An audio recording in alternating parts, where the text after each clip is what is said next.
انہوں نے آپ کو میڈیا کو فری نہیں ٹھہرنے دیا شکیل صاحب. ویلکم جی. مبارک.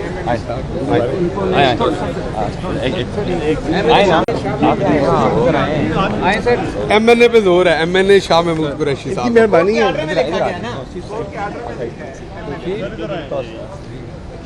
جی اجازت ہے جناب.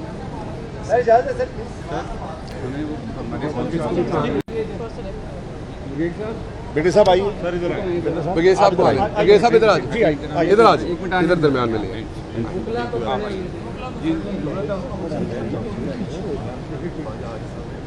بسم اللہ الرحمن الرحیم. آج جیسے کہ آپ کے علم میں ہے جو ہم نے نیب کے قانون میں ترامیم کی گئیں ان کو ہم نے چیلنج کیا تھا اور سپریم کورٹ میں اس کی ہیئرنگ کی پہلی نشست تھی. ہمارے وکیل خواجہ حارث صاحب نے اپنے دلائل آنریبل بینچ کے سامنے رکھے اور انہوں نے ان کے دلائل کو سن کر نوٹس ایشو کر دیا ہے رسپونڈنٹس کو. اگلی تاریخ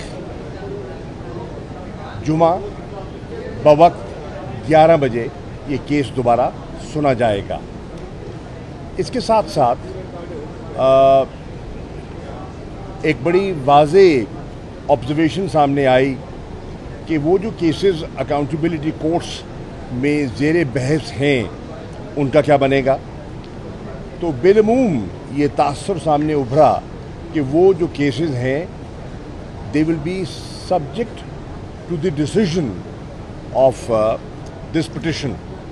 تو یہ بھی ایک میں سمجھتا ہوں کہ ایک اگر ایسا ہو جاتا ہے تو ایک خوش آئند ڈیولپمنٹ ہے کیونکہ وہ جو اس چور دروازے سے جو ہمارا کرپٹ ایلیمنٹ راہ فرار اختیار کرنے کی کوشش کر رہا ہے اس سے کچھ ٹھہراؤ پیدا ہوگا اور ان کا خیال ہے کہ اس قانون کے تابع وہ اپنے راستے تلاش کریں گے وہ شاید اتنے آسان نہ ہوں. آپ نے دیکھا کہ اس قانون کو اتنی ترجیح دی گئی کہ بجٹ کی جو پیسج ہے وہ دوئم تھی اور اس قانون کا پاس ہونا اس کو اولیت دی گئی کیونکہ بہت سے امپورٹنٹ حضرات ہیں جن کے اوپن اینڈ شٹ کیسز تھے اور وہ قانون کی گرفت میں آنے کے قریب تر تھے. تحریک انصاف اور بالخصوص عمران خان صاحب نے بارہا یہ کہا ہے کہ تیسری دنیا میں غربت کی بہت سی وجوہات ہیں لیکن ایک وجہ یہ بھی ہے کہ یہاں کا جو حکمران طبقہ ہے وہ چوری لوٹ اور پلنڈر کے ذریعے اپنی معیشتوں کو کھوکھلا کر دیتا ہے اپنی تجوریاں بھرتا ہے اور ملک کے خزانے خالی کرتا ہے. اور ایک ایسٹیمیٹ کے مطابق 1.7 ٹریلین ڈالرز جو ہیں وہ ٹرانسفر کیے جاتے ہیں تھرو منی لانڈرنگ جس سے کہ پیسہ منتقل ہوتا ہے انٹو ویسٹرن بینک اکاؤنٹس اور اثاثے بنائے جاتے ہیں سیف ہیونز میں جو ایل گاٹن منی کے ہوتی ہیں. اس کے ساتھ ساتھ میں یہ بھی عرض کر دوں کہ مجھے آنریبل چیف جسٹس نے روسٹرم پہ بلایا کہ میں پارٹی کا پوائنٹ آف ویو پیش کروں اور میں نے کی خدمت میں پیش کیا. I'm grateful to the honourable bench جنہوں نے میری اسسٹنس کو اپریشیٹ کیا اور میں نے ان وجوہات پر تھوڑی سی روشنی ڈالی کہ کس طرح پارلیمنٹ میں اس قانون کو جس انداز میں زیر بحث لانا چاہیے تھا نہ لایا جا سکا.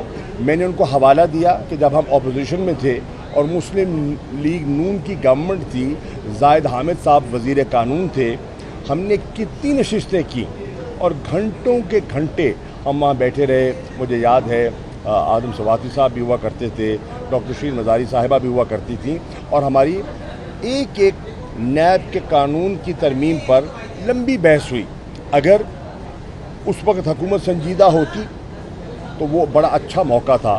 حکمران تھے تو وہ ایک کنسنسس بلڈ کر لیتے اور اس کنسنسس کے ذریعے نیب کے قانون کو ہم اس میں امینڈمنٹ کر لیتے, اور جو کہ ultra vires to the constitution نہ ہوتا, وہ پرسن اسپیسیفک نہ ہوتا جس طرح کے اس قانون کو بنانے کی کوشش کی گئی ہے.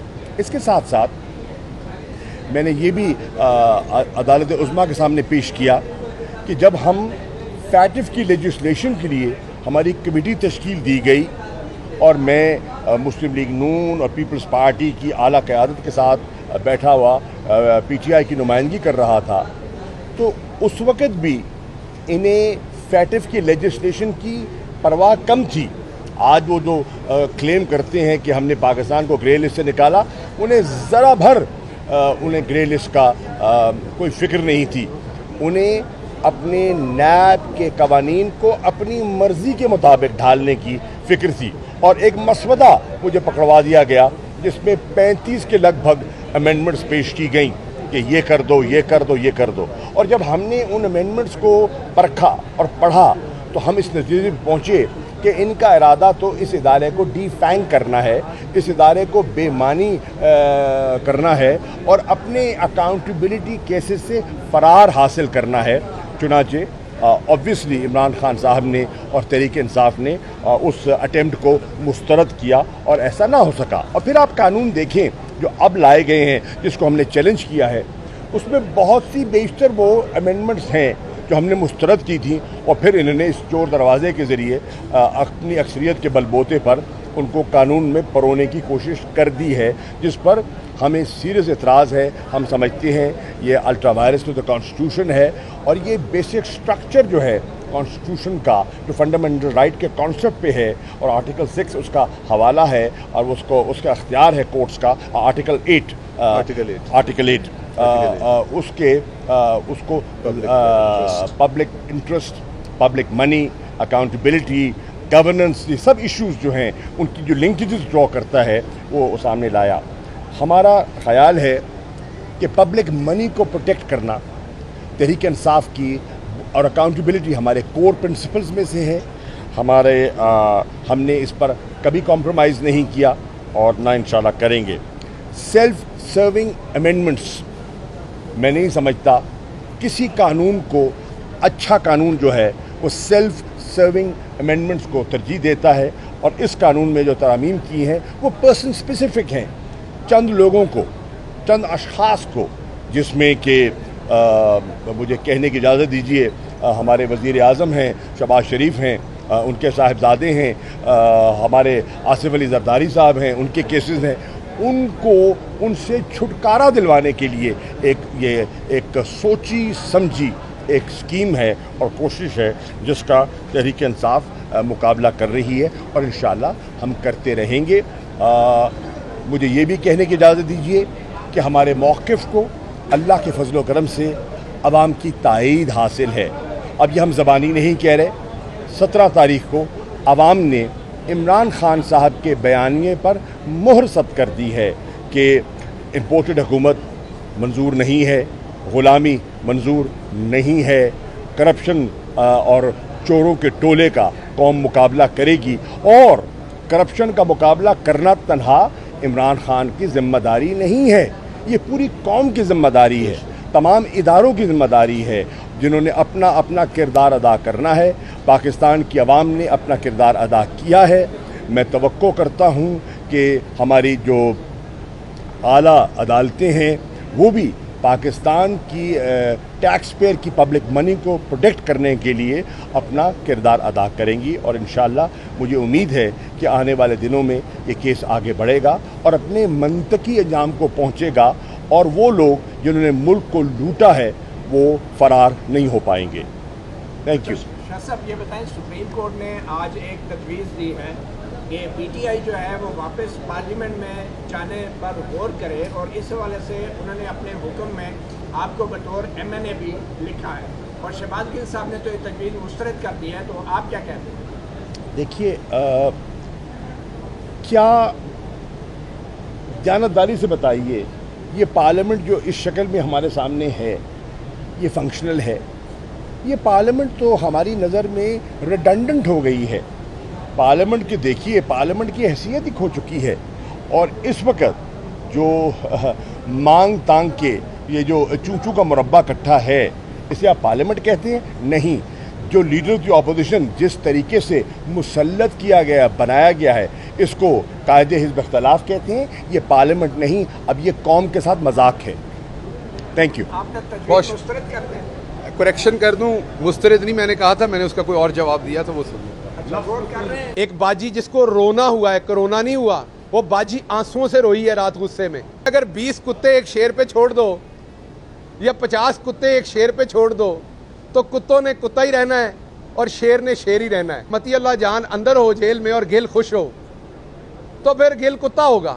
اگر آپ میں اتنی جان ہے تو اکیلے آ جائیں سامنے. کسی کشتی کے میدان میں آپ اور میں اتر جاتے ہیں، پتہ لگ جاتا ہے. جو ہمارا ڈنٹونک کے اشتہار والا بھائی ہے اس کو بڑی اپنے اوپر ناز ہے تو وہ بھی آ جائے اکھاڑے میں. کلے نو میں کلی ٹکری میری جیب لڈوؤں نے پاڑی. کہ جن کو آج مانگنے پہ کوئی سالن نہیں دیتا ان کو 50,000 ووٹ ملے ہیں. مستری اور مزدور دونوں برائے مہربانی ری تھنک کریں. کندھ تواڈے کولوں ونگی بن گئی ہے، یہ ہن کندھ ٹھاؤنی پینی ہے. یہ گارڈر نہیں پینا کیونکہ کندھ ونگی بن گئی ہے. جب ہماری حکومت آئی انشاءاللہ شہباز گل کھڑا ہوگا ان پہ آرٹیکل 6 لگوانے کے لیے. تو ہاتھ جوڑ کے جان کی امان پاتے ہوئے عدالت کے سامنے میں گزارش کروں گا کہ پھر آپ کو اپنی جو ججمنٹ ہے جو آپ نے قاسم سوری کی رولنگ کے اوپر دی تھی پھر اس کو بھی ذرا دوبارہ سے ریکنسیڈر کر لیجئے. متی اللہ صاحب بھی آ گئے ہیں. ان کا دل تو کرتا ہے ہمارے ساتھ کھڑے ہونے کو، ان کا دماغ بھی کرتا ہے ہمارے ساتھ کھڑے ہونے کو، لیکن ان کے اندر جو پھر ایک خلش ہے وہ ان کو اس میں قابو نہیں آنے دیتے. ان کے اندر کے جذبات پھر ان کے اوپر اوورکم کر لیتے ہیں. اگر آپ نے ہمیں پارلیمنٹ میں واپس بھیجنا ہے تو پھر پارلیمنٹ میں واپس بھیجیں قاسم سوری والے وقت پہ.